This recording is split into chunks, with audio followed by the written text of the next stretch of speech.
Assalamualaikum warahmatullahi wabarakatuh. Selamat datang lagi di mata kuliah Matematika, Ekonomi, dan Bisnis.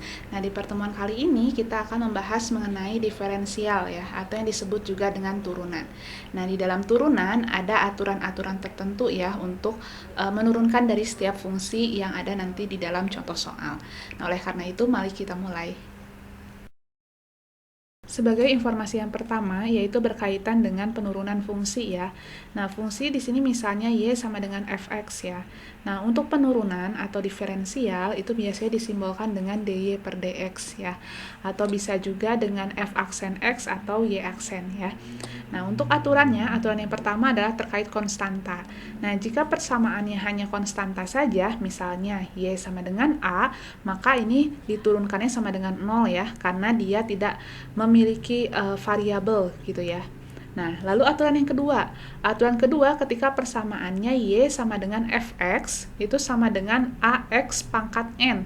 Sehingga turunannya nanti nilai N ini akan ke depan ya, naik ke depan menjadi N dikalikan dengan A kali X pangkat N dikurangi dengan 1. Jadi nanti pangkatnya N ini dikurangkan dengan 1 dan nilai pangkat N ini akan maju ke depan gitu ya. Nah, contohnya misalnya di sini ada Y sama dengan 4X kuadrat ditambah 3X ditambah 7. Sehingga untuk turunannya menjadi 8X karena 2 pangkat 2 ini kita naikkan ke depan. Jadi 2 dikali 4X pangkat 2 yang kita kurangkan menjadi 1 ya. Menjadi nantinya 8x. Lalu selanjutnya untuk 3x-nya, 3x-nya juga sama.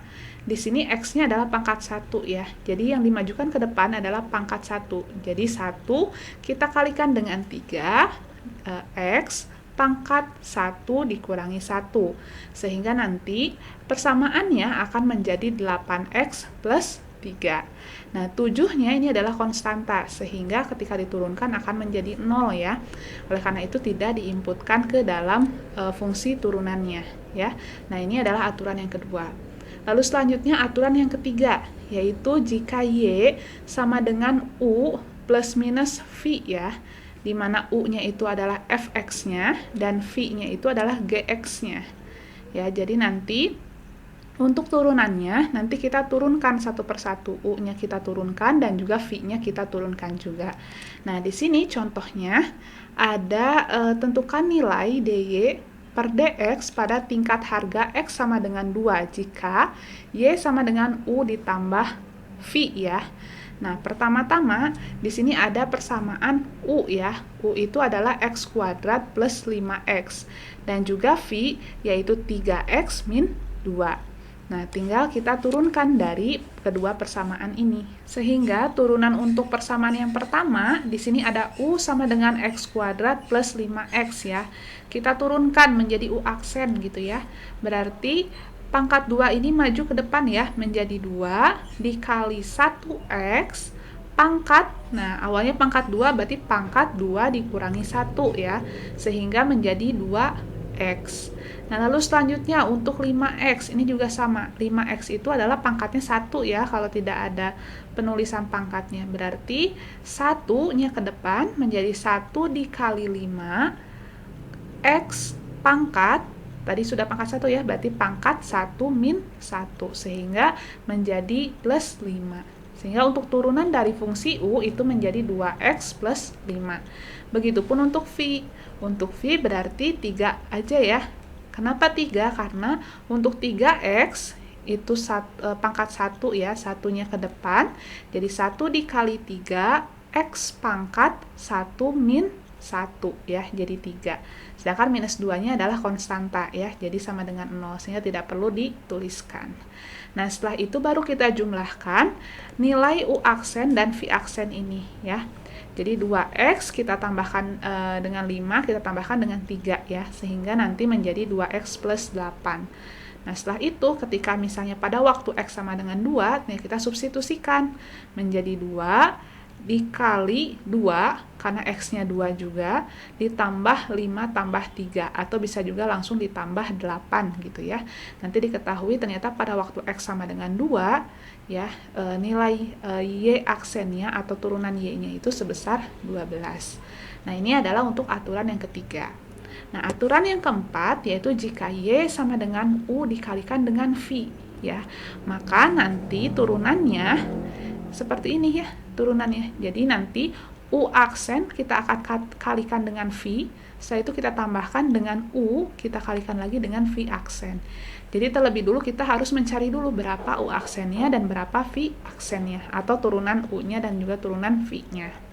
Nah, di sini misalnya di sini ada persamaan U-nya adalah 2x kuadrat min 3 ya, sedangkan V-nya adalah 5x min 4. Ya, di sini kita diminta untuk menentukan nilai turunan dari Y ya pada saat tingkat harga X-nya sama dengan minus 5.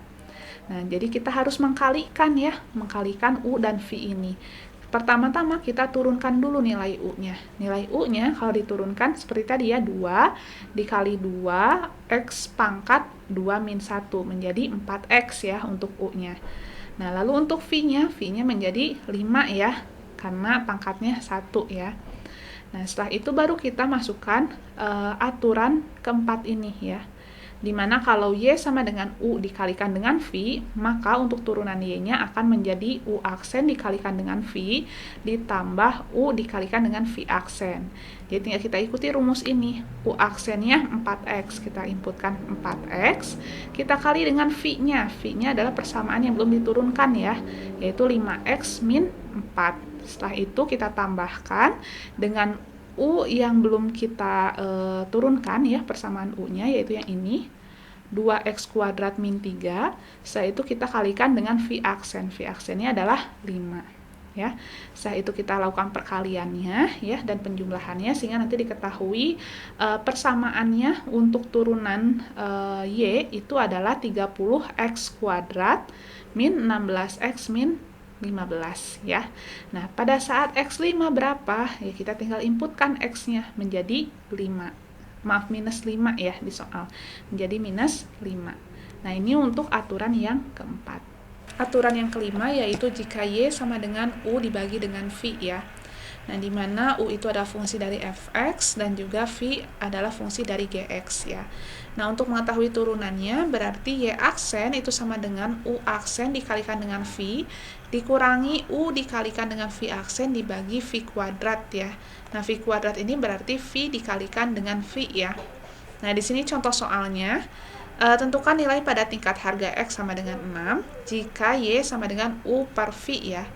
Di mana U itu sama dengan fx sama dengan 4x kuadrat min 2x dan V sama dengan fx sama dengan 5x plus 2. Nah, yang pertama kita hitung dulu U aksennya. U aksennya berarti kan 2 dikali 4 X pangkat 2 min 1 ya. Berarti menjadi 8X, 2X berarti menjadi 2 ya kalau diturunkan.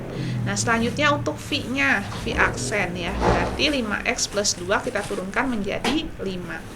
Nah, setelah itu baru kita gunakan ya aturan ini.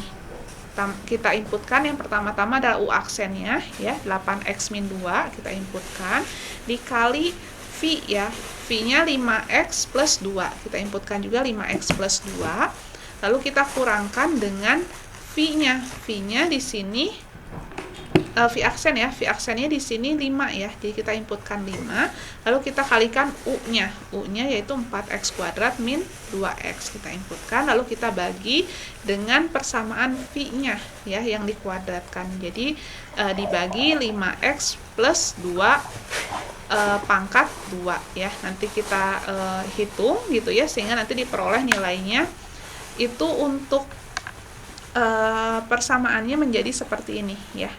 Jadi 20x kuadrat plus 16x min 4 dibagi 25x kuadrat plus 20x plus 4. Nah, di sini kita diminta tingkat harganya X sama dengan 6. Kita inputkan X-nya 6 ya. Jadi 20 dikali 6 pangkat 2 ditambah 16 kali 6 dikurangi 4.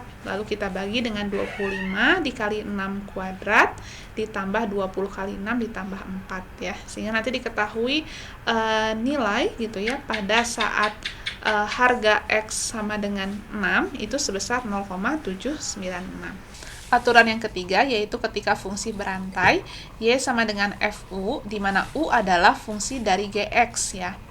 Nah, di sini untuk turunannya itu bisa menggunakan cara ini ya, yaitu DY per DX sama dengan DY per DU dikalikan DU per DX ya. Di sini sudah ada fungsi FU-nya ya. Y sama dengan FU dan juga U sama dengan GX ya.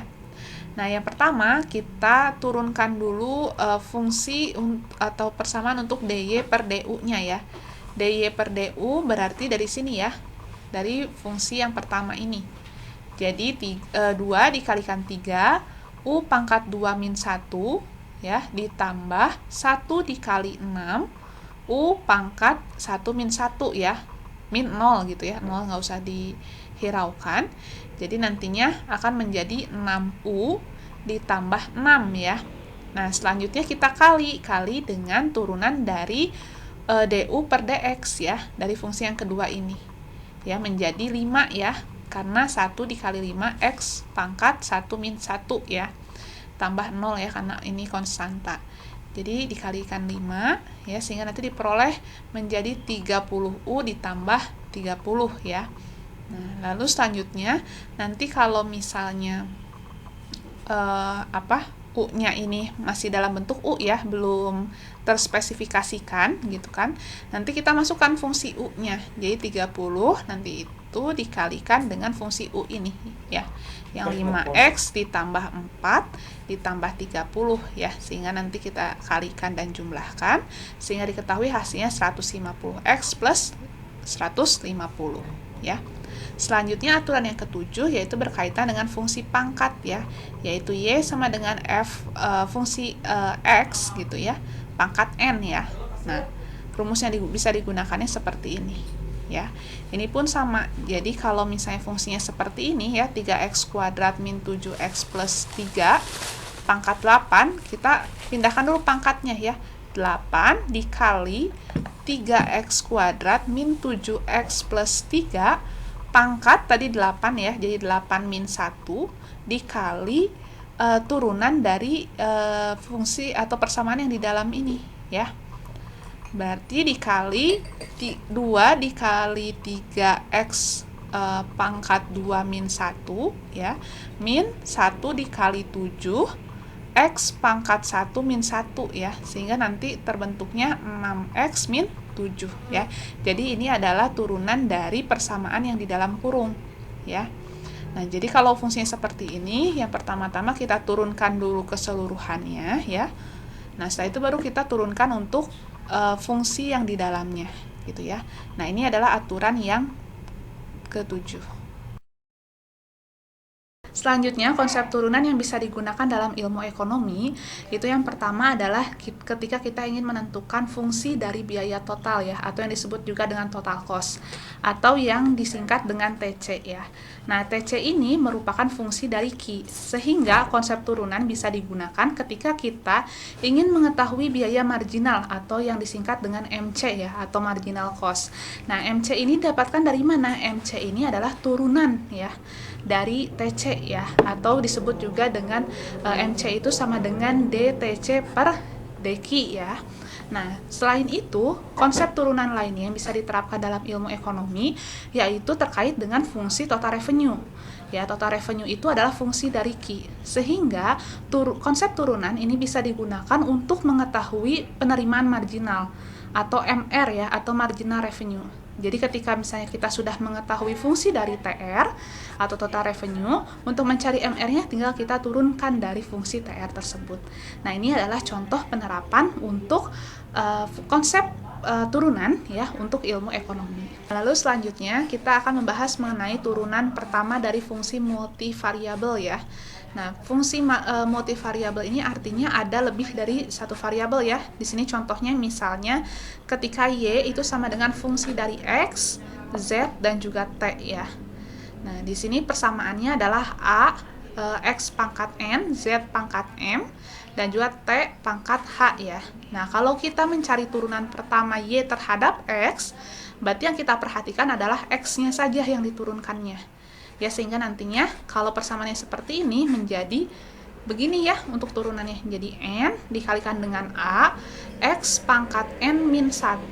Nah, ZM-nya tetap ZM, T pangkat H-nya juga tetap T pangkat H, ya. Nah, lalu selanjutnya ketika turunan pertamanya ingin Y terhadap Z. Berarti Z-nya ya yang diperhatikannya. Jadi, di sini nantinya persamaannya untuk turunannya menjadi M.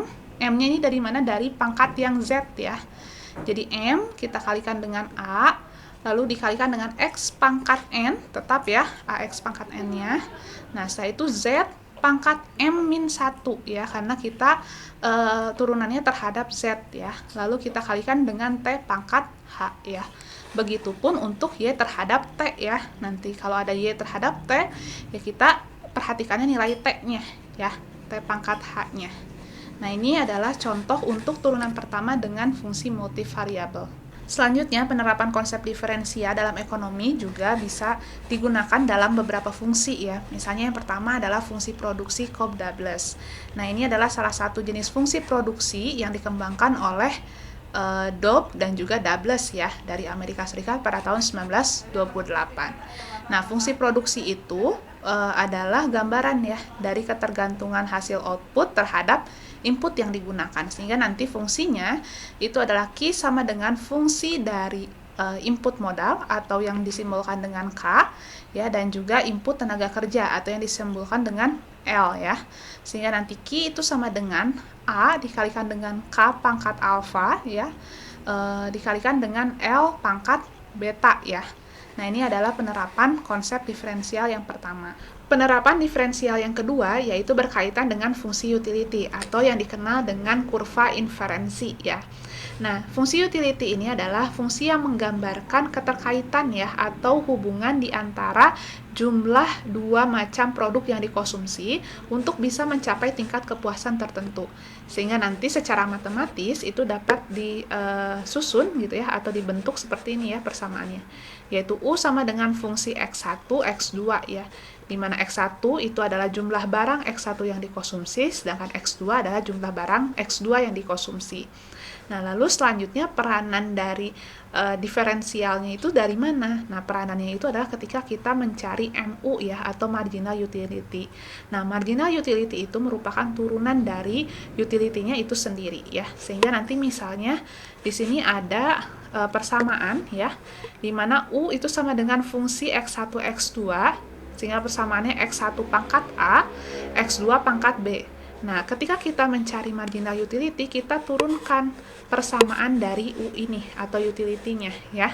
Sehingga nanti misalnya saya ingin mencari marginal utility untuk X1, maka kita akan fokus terhadap X1 ya untuk turunannya. Sehingga nanti persamaannya menjadi A kita kalikan dengan X1 pangkat A dikurangi 1.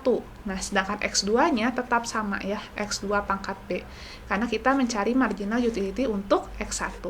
Nah, bagaimana untuk X2? Untuk X2 pun sama. Jadi kita fokusnya di X2-nya ya. Sehingga nanti di sininya atau di depannya menjadi B ya, karena itu adalah pangkat dari X2 ya. Jadi B dikali X1 pangkat A ya, X1 pangkat A-nya tetap sama, dikali X2 pangkat B min 1 ya. Nah, ini adalah penerapan yang kedua berkaitan dengan diferensial.